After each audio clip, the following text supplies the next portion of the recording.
नमस्कार. आज काय स्पेशलमध्ये आपलं सर्वांचं परत एकदा मनापासून खूप खूप स्वागत. तर आज मी सर्व गुण संपन्न असलेल्या शेवग्याच्या पानांची एक छान अशी रेसिपी तुमच्यासोबत शेअर करणार आहे. शेवग्याच्या पानांचे अनेक फायदे आहेत आणि बऱ्याच जणांना ते माहीत देखील असतील. पायांच्या नखापासून ते केसांपर्यंत आपल्याला याची मदत होते. बऱ्याचशा स्त्रियांमध्ये हिमोग्लोबिनचं प्रमाण कमी असतं, B12 कमी असतं, कॅल्शियम कमी असतं. तर तुम्ही आठवड्यातून एकदा याचं सेवन करा आणि मग बघा जादू काय होते ते. खूप म्हणजे खूप फायदे आहेत त्याचे.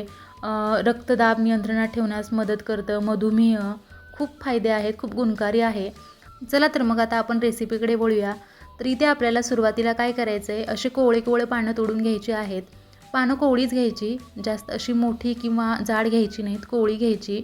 कोवळी पाने घेतल्यामुळं थोडेसे देठ जरी घेतले तरीसुद्धा चालतं. तर बघा इथं मी छान असा कोवळा पाला घेतलेला आहे. आता 2 पाण्याने आपल्याला हा पाला स्वच्छ धुवून घ्यायचा आहे. हे पानं जे आहेत ते स्वच्छ धुवून घ्यायचे आहेत, म्हणजे यावरती जे धूळ किडे वगैरे असतील ते निघून जातील. तर इथं मी स्वच्छ धुवून घेतलं आहे. आता काय करायचं, आपल्याला एक पॅन किंवा कढई घ्यायची आहे. त्यामध्ये 1 चमचाभर तेल टाकून घ्यायचं.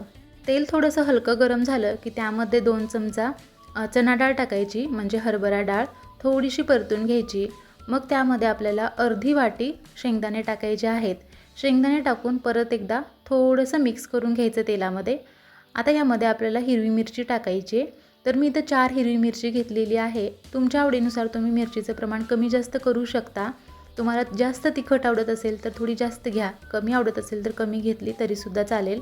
तर मिरचीचे मी अशा पद्धतीने तुकडे करून टाकलेले आहेत. म्हणजे त्यानंतर यामध्ये मी 5 ते 6 लसूण पाकळ्या टाकलेल्या आहेत.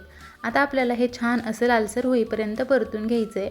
तर इथं व्यवस्थित असं हे परतून झालेलं आहे. बघू शकताय तुम्ही, मिरचीसुद्धा व्यवस्थित परतली गेली आहे. आता यामध्ये अर्धा चमचा जिरं टाकायचं आहे आणि थोडीशी आपल्याला यामध्ये चिंच टाकायची आहे. चिंच आणि जिरं टाकून परत एकदा आपल्याला हे थोडंसं परतून घ्यायचं आहे. छान शेंगदाणे, डाळ, लसूण आणि मिरची व्यवस्थित छान अशी लालसर झाली की आता यामध्ये आपल्याला शेवग्याची पानं टाकून घ्यायची आहेत, जे आपण स्वच्छ धुवून घेतली आहेत. तर घट्ट असं पाणी पिळून काढायचं त्यामधलं आणि यामध्ये टाकून घ्यायचं. व्यवस्थित असं तेलामध्ये परतून घ्यायचं. एक 2 ते 3 मिनटामध्ये हे पानं छान असे मऊ होतात. तर बघा इथं मी व्यवस्थित असं परतून घेतलेलं आहे. व्यवस्थित परतून झालं की आता यामध्ये आपल्याला चिमूटभर हिंग टाकायचं आहे आणि चवीनुसार मीठ टाकायचं आहे. हिंग आणि मीठ टाकून परत एकदा व्यवस्थित असं परतून घ्यायचं. एक 3 ते 4 मिनटामध्ये हे शेवग्याची जी पानं आहेत छान अशी मऊसूत होतात. वर झाकण वगैरे ठेवायची काहीच गरज नाही. व्यवस्थित फक्त आपल्याला हे परतून घ्यायचं आहे. तर इथं सर्व असं व्यवस्थित परतून झालं आहे आणि मी इथं गॅस बंद केलेला आहे. आता त्यानंतर आपल्याला काय करायचं आहे, हे सर्व साहित्य एका खलबत्त्यामध्ये काढून घ्यायचं आहे आणि आपल्याला हे खलबत्त्यामध्ये वाटून घ्यायचं आहे. जर तुमच्याकडे खलबत्ता नसेल तर तुम्ही मिक्सरमध्ये सुद्धा वाटून घेतलं तरीसुद्धा चालेल. फक्त एकदम बारीक वाटायचं नाही, थोडंसं जाडसर ठेवायचं. तर मी तर सर्व साहित्य खलबत्त्यामध्ये काढून घेतलेलं आहे. आता आपण हे वाटून घेऊया. खलबत्त्यामध्ये थोडासा वेळ जातो पण चव खूप छान लागते. तर इथं आपल्याला अशा पद्धतीने हे वाटून घ्यायचं आहे. चवीला अगदी अप्रतिम लागते. तर आपण इथं शेवग्याच्या पानांचा ठेचा बनवत आहोत. तुम्ही याला चटणीसुद्धा म्हणू शकता. खूप छान लागते चवीला. चपातीसोबत खाऊ शकता, भाकरीसोबत खाऊ शकता किंवा तोंडी लावण्यासाठी खाऊ शकता. तर इथं मी व्यवस्थित असं वाटून घेतलेलं आहे. बघू शकता तुम्ही, एकदम बारीक केलेलं नाही, थोडंसं जाडसर ठेवलं आहे. तर अशा पद्धतीने आपल्याला हे वाटून घ्यायचं आहे. मिक्सरमध्ये सुद्धा अशाच पद्धतीने आपल्याला वाटून घ्यायचं आहे.